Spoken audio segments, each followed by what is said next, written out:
Hello everybody, this is Luke Godzilla fan. Today I'm going to do a review of the first Godzilla. And actually it's 1954 Godzilla, but they just call it the first Godzilla. I'm not kidding. Look, it's called the first Godzilla.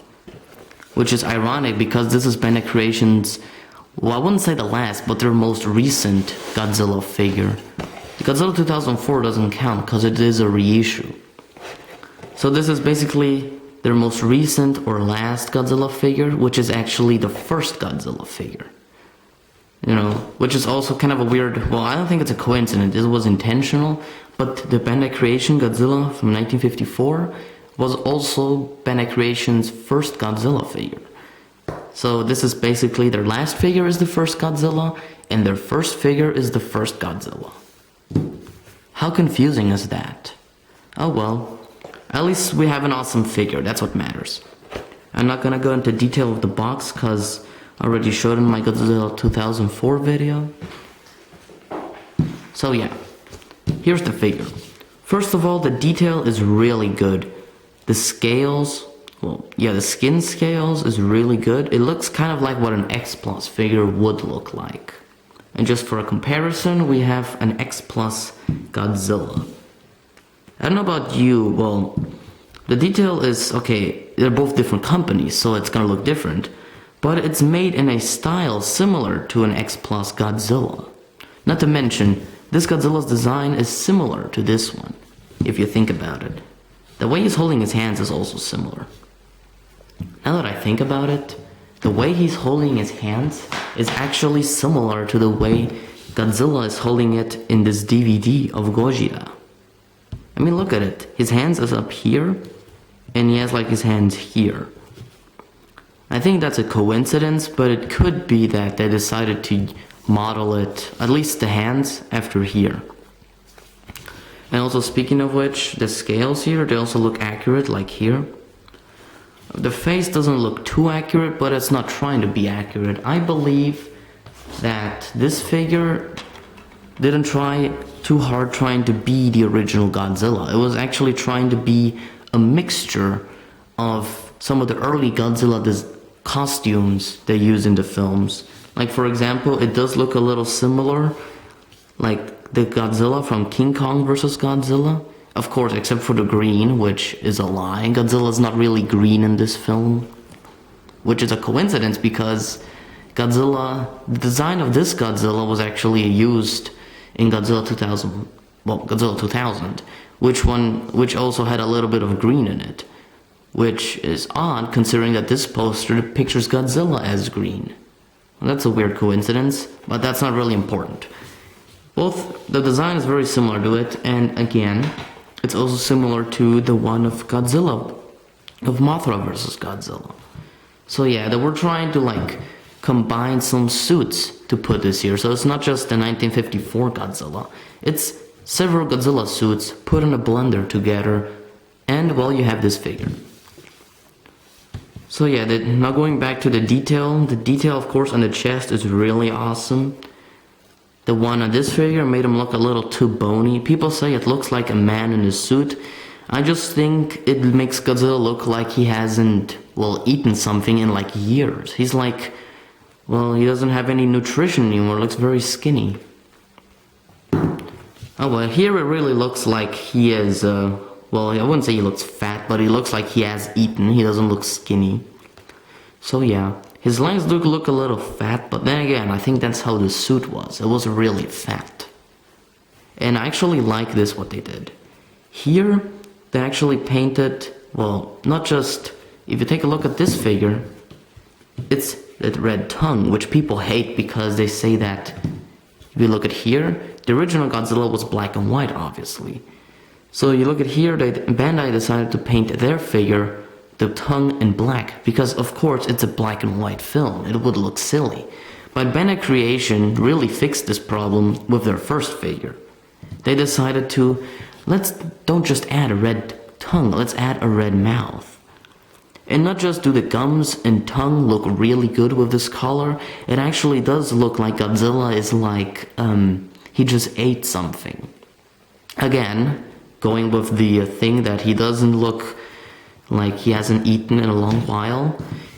The fact that he's actually red kind of looks like blood, which means he probably has been eating a bunch of animals. Which is probably also a reference to the original Godzilla, where there was a deleted scene where he was eating a cow and he had a leg in his mouth. Probably just a coincidence. And well, let's go to the articulation. The articulation in this figure is, well, kind of like your basic Godzilla articulation, except that the head moves. Which I think is a good touch, because the original Godzilla didn't really need that. He was just looking down and destroying the city. He didn't look like behind him to fight a monster. He didn't really need that. But this figure does look like he's very fierce. He is in a battle position. So obviously he's gonna have to move his head several times if he needs the battle. I think this is one really interesting Godzilla design, like I said before. And also the tail moves. One odd thing about it is that it doesn't move from here, like in this figure. And this figure actually moves here. Which I think is pretty good, because if you're like making a movie or something, you want to make him look like his tail is behind him like this. You can't really do that with these figures. And this figure is just like this, and you can't really move his tail in any other position. So being able to move his tail like this kind of feels more natural. And if you ask me, I think this tail is really awesome, because it has articulation that makes the tail look like it's moving naturally, at least from behind Godzilla. But it also feels like, well, they did a better job on this figure, well, on this tail, than they did on the Godzilla 2004, the 12-inch one. So yeah, I think that the tail is really good, and well, the detail overall is really awesome. So yeah, going back to articulation, the arms move and also the feet move. But you know, everybody knows that. Like, this figure has been reviewed a bunch of times, but I still wanted to review it because, well, I don't really have many Godzilla figures anymore, let's face it. It doesn't help that I can't really find them anymore on the internet. Oh well. So yeah, let's do some size comparisons. Let's first compare him, of course, to the other first Godzilla. If you can see closely, they kind of look like they're the same, but he's just a slightly little bit smaller. Which is, well, okay, I don't mind it really. Let's compare it to this Godzilla figure. I think, well, this one is looking more down. They actually look like they're about the same size. But he's just a slightly little bit bigger, or taller.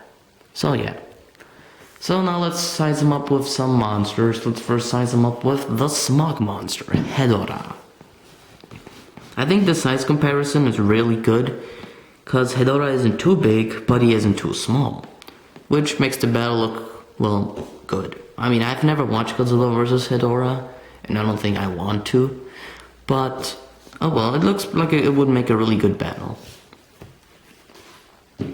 Now let's size him up with his first monster that he fought, and is also an ally of his. To put it back here so that you can see. Anguirus. So I think the sizing is pretty good if you think about it. Some people are gonna complain about Godzilla being too big, but if he was smaller than this, I think Anguirus would look too big. So I think the sizing is really good. Not to mention, it looks like the battle they had in Godzilla Raids Again. So now let's compare him to another figure. To Mothra. Well, Mothra was way bigger in the Showa series. This still looks, well, it looks good. I mean, I think it looks good. There are also going to be some people like Goji73 who are going to be really picky and be like, oh, the Mothra should be like this big, and like, or something. You know, I think that this sizing works very well. Mothra is not supposed to be too big, but oh well. And we also have Gigan. Well, if you remove Gigan's horn, he is really smaller. But, you know, I think that this sizing looks good. I mean, it would make an awesome battle. I mean, look at it. If Godzilla looks like he's bleeding in his mouth, it would be awesome to make, like, see Gigan with his claws, like... I think that would be an awesome concept. They have to do that in a Godzilla film, you know? I mean, yeah, they have shot Godzilla several times in the mouth or in the head, but I've never really seen a monster like cut Godzilla's like jaw or something. I mean, it would be an interesting thing to see.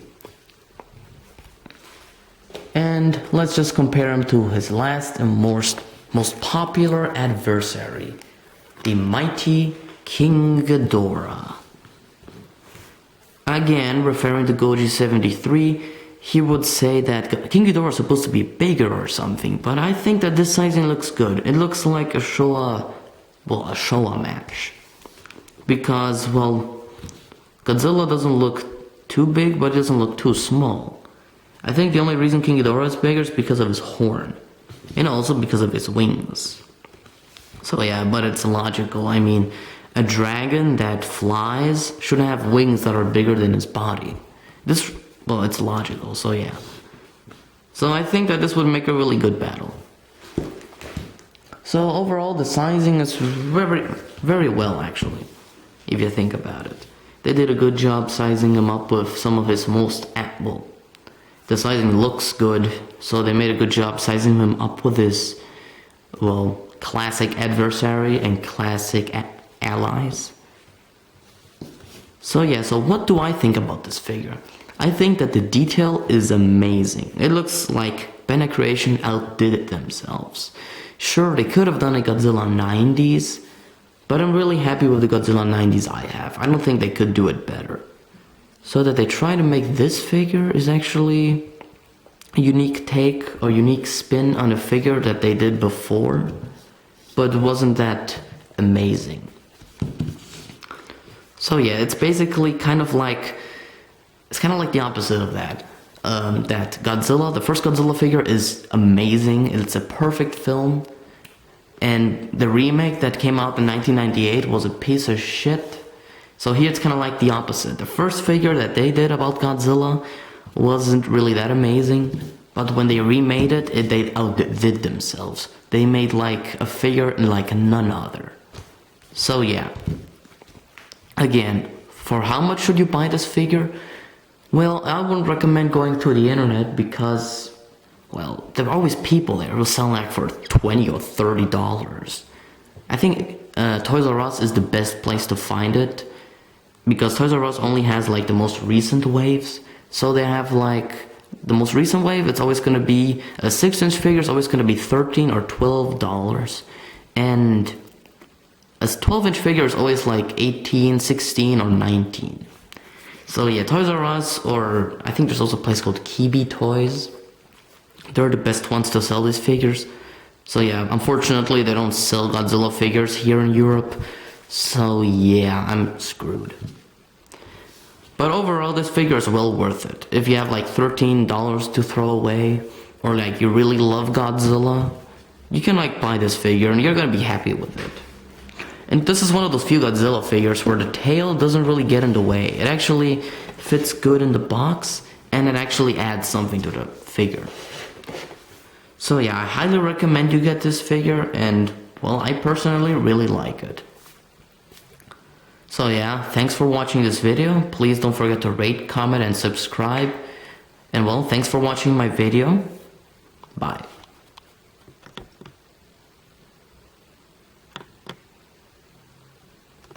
Damn it, turn off. I forgot, it's this button. Fail. Do do do dun.